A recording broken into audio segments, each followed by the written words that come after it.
Man, what is happening, my YouTube family? Of course, it is your boy B New. I'm coming at you on this Tuesday. And first and foremost, as always, want to send out positive vibrations and blessings to anybody who could be listening. Now, with all that being said, we all know that the Los Angeles Lakers were in action on yesterday on the second game of their East Coast road swing, taking on none other than the defending reigning MVP, Joel Embiid, and the Philadelphia 76ers. And I had high hopes for the Lakers on yesterday. And even if you listen to my pregame show on yesterday, I thought that the Lakers would be able to pull out a victory, even though they were very short-staffed, ill-equipped, I guess to say, because they are missing definitely some key rotational pieces. But it still does not make excuses for the abysmal performance put up by the Los Angeles Lakers on yesterday. But before I go any further, let me just go into some key takeaways from this game, because there are a lot of key takeaways. But first and foremost, we do have to preface this with saying that the Lakers' two probably best perimeter defenders, or on-ball defenders, of course, were not in action on yesterday, and that of Cam Reddish, who has been playing absolutely great on the ball, point of attack, shutdown perimeter defense for the Lakers so far early in this season, and been providing somewhat of an offensive spark. So we knew once he went down with injury that there would be some issues for the Lakers. And, in the game against Cleveland, it really didn't rear its ugly head as the Lakers were able to stay in the game. But we'll talk about more how the Philadelphia 76ers were able to pull off such a large victory on yesterday against the Lakers. But also, the Lakers were without, and have been without for the entire season, that of Jared Vanderbilt. Now, we know with the length that Jared Vanderbilt has, and the on the ball attack defense that he's able to play, guarding smaller guards, then we could have had maybe a Jared Vanderbilt kind of put on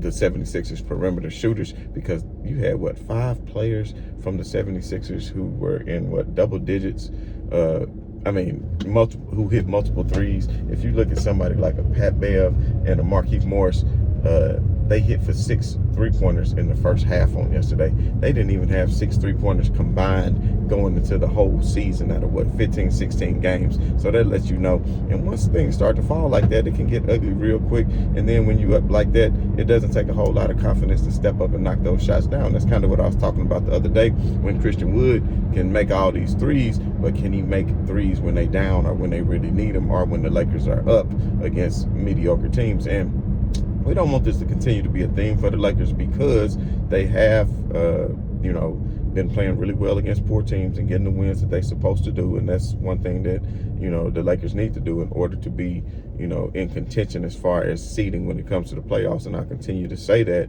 you have to beat the teams in front of you that you're supposed to beat.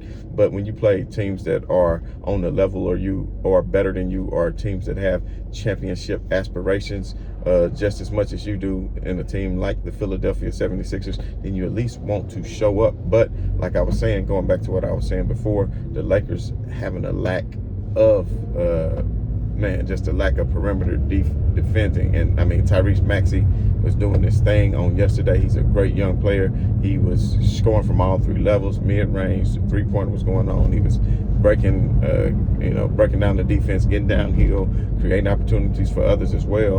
And the thing about that is, if you had a Vanderbilt in there, then you could see somebody who could actually maybe not shut him down, but slow him down, because that's all you can ask for a talent like that, is to be able to be slowed down by a great defender. And that's something I think Jared Vanderbilt will be able to do once he gets back into the fold. I know they asked LeBron James after the game what all needs to change, in order. He said a lot, and he wouldn't be specific. And you could tell LeBron James was pissed off.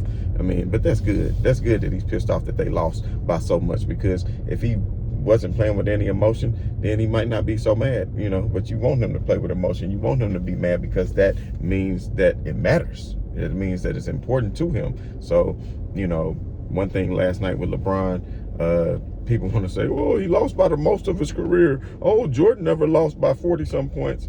Let's just put it in perspective. It was 8 minutes left in the game when LeBron James exited the game, and the Lakers were down by, I believe, 23 or 24 points when LeBron James left the game. So it's not like he was in the game fighting, struggling, and then they lost by 44. Just within the last 7 minutes of the game. Once LeBron James sat down, the lead went from 24 to 44. So that's another 20 points. So that shows you how bad the Lakers are when you get to the bottom of that roster, and they already short-staffed. So they put in people like a Fudge and, other people like, who in the hell is this? How can they play? I know they got to put the rookie in. At the end of the day, once the Lakers are fully healthy, then let's do some real evaluation, and they're still good enough, not fully healthy, to beat some of the lesser teams. They got Detroit coming up, so that should be a good bounce back game for them on tomorrow night. Detroit has not been playing well as of late, but let's just face the facts. Everybody wants to give the Lakers their best game. That's just the way it is when you are the Los Angeles Lakers and you have a spotlight on you, like when you have a LeBron James playing for your franchise. So I know they did ask LeBron last night, how did he feel about having the most minutes ever? Even passing Kareem. If you look at playoff minutes for both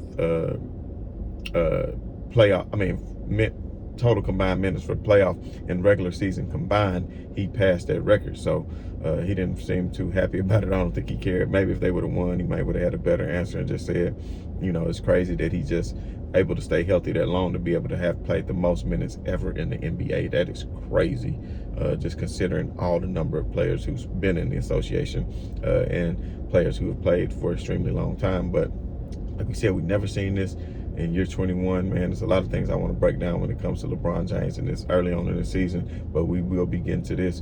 And, it's a lot we could take away from that game too is, the Lakers, they weren't closing out on the threes. These threes were open looks. The 76ers was really making great ball movement, but they had a lot of different players who were capable of knocking down threes. And if they can knock down threes like that, they can win the championship. That's just plain and simple because, they had, 7 or 8 players that hit multiple threes. Maxey, of course, was hitting threes. Embiid hit threes. And let me touch on Embiid really quickly because I don't have a whole lot of time today like I really want to get up and break this down, but it's not a lot of good things to talk about. But one thing I did want to say is you got to give props to Embiid, man. He's playing a hell of a game. He put his, he gets to the free throw line, and I would say it's not due to a lot of flopping. He basically forces the referees to make a call.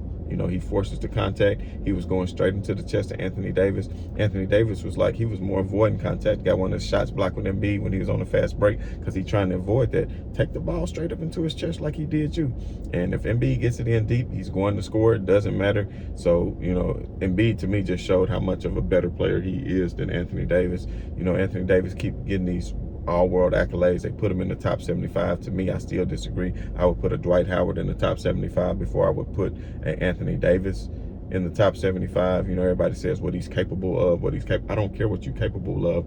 It's what you are doing. And we just saw what you did on the previous night. And I just said that, and Jared Allen and some of these players for Cleveland, Mobley, they're great defenders. And Davis did good, but then you got to go out and do it the next night. So the next night you come out, you get Embiid in early foul trouble. I think he had 2 fouls in the first quarter. They took him off Anthony Davis. Once they took him off Anthony Davis should have been going off because now he's not guarding you anymore. And then not only that, take it to Joel Embiid. If he got 2 fouls, there's no way that you don't get him in foul trouble the rest of the game. But the Lakers allow for them to continue to attack from the perimeter. I just tell you what, though, some nights it's going to be like that. The shots just continue to fall for them, and it was just not the Lakers' night, and that's just the way it is. But going back to what I was saying about the LeBron James thing, everybody want to say, oh, he lost by the most points ever.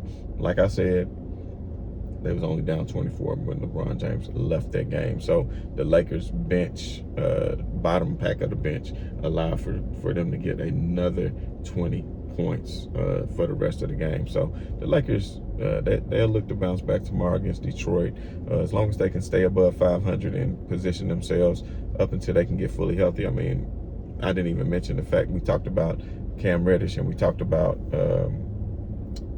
Cam Reddish, and we talked about Jared Vanderbilt's absence. But I didn't even talk about Rui Hachimura, who suffered, I think, from a broken nose. He already had an eye contusion and a concussion earlier this year, which got him out of rhythm. So he was just now getting back playing well, and there you go again. So another key person. So you're talking about 3 key rotational pieces. The Lakers came out and did good in the third quarter. They actually cut it down to 11. Taurean Prince came out and had a great third quarter. He was hitting threes from all over. You would think the Lakers were going to make a spark. They cut it down to 11. 76ers coach did not call a timeout when they cut it down to 11. Maybe if he did, the Lakers would have gained more momentum and came back and kept punching them in the mouth. But instead, he let his players play. Next thing you know, they hit 2 or 3 more threes. The Lakers couldn't score to save their lives. And, you know, the 76ers was back up by a dub or something. And then the Lakers, at that point, you just got to exert too much energy. And obviously, the 76ers were not going to allow them to get back into the game. There was that one moment with Austin Reeves and Pat Bev. I thought was a very funny moment. You know, Pat Bev got the best of Austin Reeves this time. We know Austin Reeves hit him with the 2 little last year, paying him back for what he did to LeBron. But he had him caught up in the sidelines. It was nowhere to go. And he had him for the most part. But I think Maxie came over to help on the defense, and Austin Reeves ultimately turned it over, and he kind of bumped into him. I don't even know if it was on purpose, but it caused a little bit of words, and that's just the way it is. Austin Reeves said after the game, you know, it's fun. That's part of it. That's who Pat Bev is, so he's not too concerned about it. But anyway, man, this has been your boy B New, man. If you haven't done so already, hit that like, hit that subscribe, hit that share, and as always, man, right on to the real, and much love to these haters. I'm out.